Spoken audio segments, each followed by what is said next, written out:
मेरे प्यारे बच्चों, कैसे हैं आप सब। आज हम लोग कक्षा 3 का final paper sample paper discuss करेंगे। देखते हैं कितनी तैयारी। अगर आप लोगों ने चैप्टर कोई भी मिस किया है तो आप प्लेलिस्ट में जाके पहले अच्छे से चैप्टर की तैयारी कीजिए, उसके बाद पेपर सॉल्व कीजिए। कितनी तैयारी है आपकी।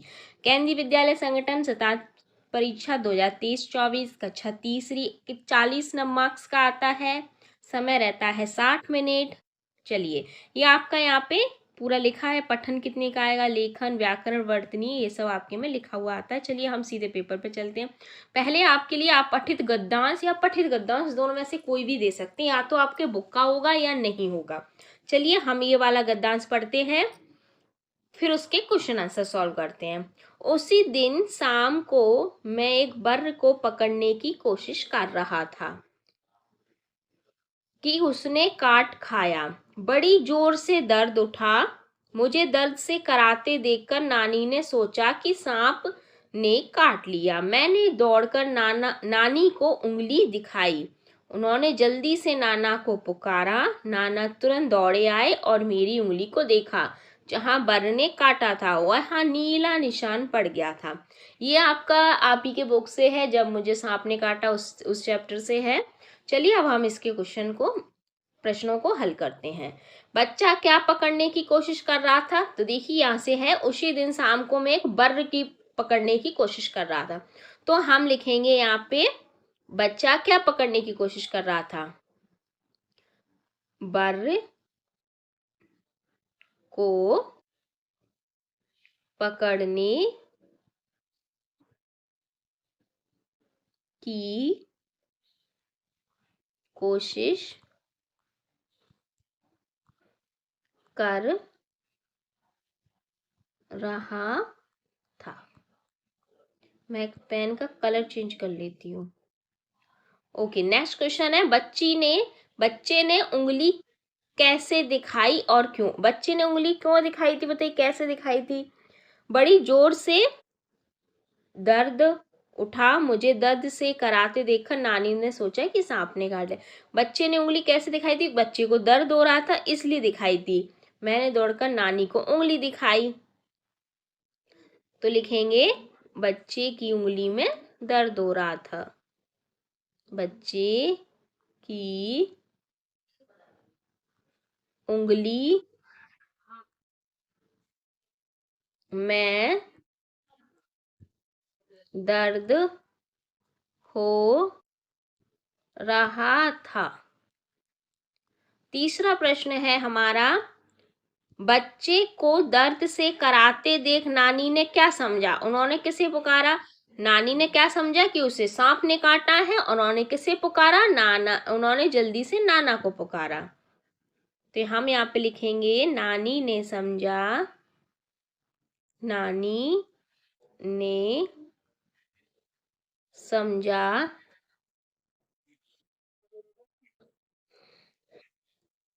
सांप ने काटा। उन्होंने नाना को पुकारा। चलिए, इस गद्यांश में मैं शब्द किसके लिए प्रयोग किया गया है।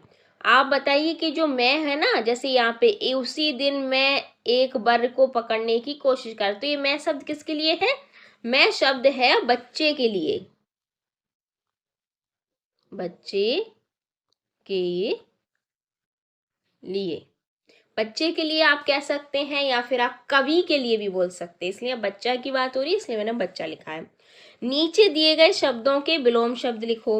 शाम का, सुबह, जल्दी का, देर।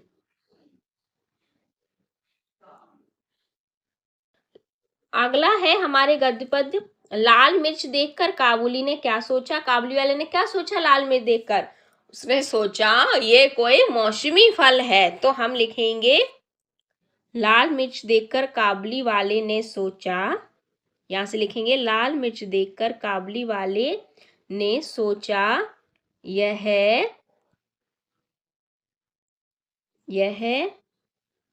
कोई मौसम और मीठा फल है।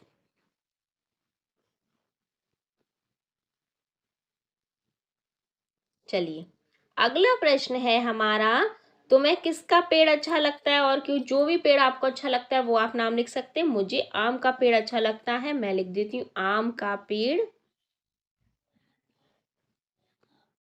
आम का पेड़ अच्छा लगता है। क्यों अच्छा लगता है?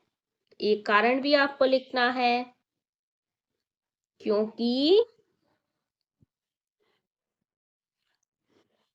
वह पेड़ हमें क्योंकि पेड़ हमें मीठे मीठे आम खाने को देता है। मीठे मीठे आम खाने को देता है। दो फलदार पेड़ों के नाम लिखिए। कोई भी फलदार जिस पे फल लगते हो तो हम पहले लिख देते हैं अनार का पेड़, अनार, और आम लिख सकते हैं, अमरूद का लिख सकते हैं, कोई भी लिख सकते हैं। अगला है हमारा व्याकरण पार्ट। निम्नलिखित शब्दों को शुद्ध करके लिखिए। दोस्त लिखा है लेकिन दोस्त गलत लिखा है। सही दोस्त कैसे लिखा जाता है? इसमें आधा सा बनता है। मौका है, मौके में इसकी दो मात्रा आती हैं, ओ की, औ की। अगला है हमारा, निम्नलिखित वाक्य से नाम वाले शब्द छांट कर लिखो। नाम वाले शब्द क्या होता है? संज्ञा। तो नाम वाले शब्द कैसे छांटेंगे हम? श्याम आगरा जा रहा था, तो इसमें श्याम एक नाम है, आगरा भी किसी जगह का नाम है, तो ये दोनों ही होंगे नाम वाले शब्द। वाक्य को शुद्ध करके लिखो। पुतोल काम करने से मना करा, तो हम लिखेंगे काम पुतोल काम करने से मना कर दिया। पुतोल ने काम करने से मना कर दिया। ये है शुद्ध वाक्य। अगला है, निम्नलिखित वाक्यों को सही विराम चिन्ह लगाइए। ये विराम चिन्ह है, पहला है पूर्ण विराम, दूसरा ये वाला होता है विस्मय आदि, ये वाला होता है प्रश्नवाचक। अब देखिए, जब वाक्य पूरा खत्म हो जाता है तब हम लगाते हैं पूर्ण विराम। जब वाक्य आश्चर्यचकित वाला होता है, जैसे बोलते हैं आहा ओहो, तो उसमें आता है विस्मय आदि ये वाला। जब वाक्य में प्रश्न पूछे जाते हैं तो ये आता है प्रश्नवाचक चिन्ह। चलिए अब हम पहला करते हैं, नानी चीख उठी सांप। तो इसमें सांप क्या है? एकदम सांप को देख एकदम आश्चर्यचकित हो गई ना, तो इसमें आएगा विस्मय आदि, यहाँ पीछे से ये साइन। सांप धीरे धीरे रेंग रहा था, तो पूरा वाक्य है, पूर्ण विराम आएगा, कोई भी इसमें कोई चीज नहीं है। क्या तुम बाजार चलोगे? क्या शब्द है जो प्रश्नवाचक शब्द है, इसमें आएगा प्रश्नवाचक चिन्ह। आहा कितनी मीठी है, आहा शब्द भी विस्मय आदि है, यहाँ आहा के बाद आएगा यहाँ पे। निम्नलिखित शब्दों का अपने वाक्यों में प्रयोग कीजिए। अब देखिए, खतरनाक शब्द दिया है, हमें एक वाक्य बनाना है। जैसे सांप, सबसे सांप वाले चैप्टर से लिख सकते हैं, सांप खतरनाक होता है। जरूरी नहीं आप बड़े बनाए, छोटे से वाक्य बना सकते हैं। सांप खतरनाक होता है। कोशिश, कोशिश से कैसे करेंगे? हमें कोशिश करते रहना चाहिए। हमें कोशिश करते रहना चाहिए। अब है हमारा वर्तनी। निम्नलिखित शब्दों को शुद्ध करके लिखिए। पहले है मुलाकात। मुलाकात में ऊ की इधर मात्रा आएगी, मुलाकात। बाजार, तो बा में आ की मात्रा आएगी, बाजार। है हमारा पैदल, पे एक की दो मात्रा आएंगी, पैदल। साइकिल, साइकिल, छोटी की मात्रा आएगी। जवाब, बा बढ़ बड़ा आएगा बा। ओके, चलिए ये है हमारे शुद्ध वाक्य हो गए। अब है हमारा रचनात्मक लेखन। इसमें दिया है पेड़ हमारे सच्चे मित्र हैं, इस विषय पर 4 पंक्तियां लिखो, पेड़ का चित्र बना। आपको यहाँ साइड में एक सुंदर से पेड़ का चित्र बनाना है और उसमें कलर करना है इस तरह से। और लाइन लिखने के लिए पेड़ हमारे सच्चे मित्र हैं तो हम लिख सकते हैं पहली लाइन, पेड़ों से हमें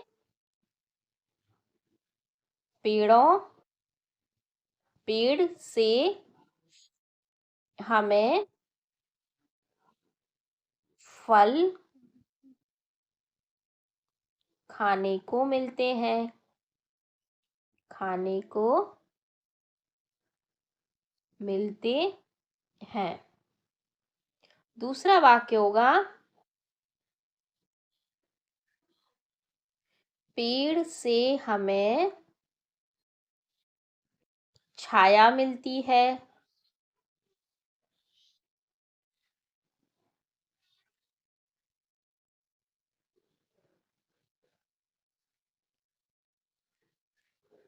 पेड़ों से हमें क्या मिलता है? सबसे बड़ी चीज क्या मिलता है? ऑक्सीजन मिलता है, ऑक्सीजन मिलता है। और पेड़ों से हमें दवाइयाँ भी मिलती हैं, पेड़ों से हमें दवाई भी मिलती है। चलिए अगला प्रश्न है हमारा शब्दकोश। शब्दकोश है जिसमें निम्नलिखित शब्द का वचन बदलो। वचन बदलना है, जैसे है कुर्सियां, तो हम लिखेंगे, अच्छा कुर्सी है, कुर्सी का कुर्सियां बनाएंगे।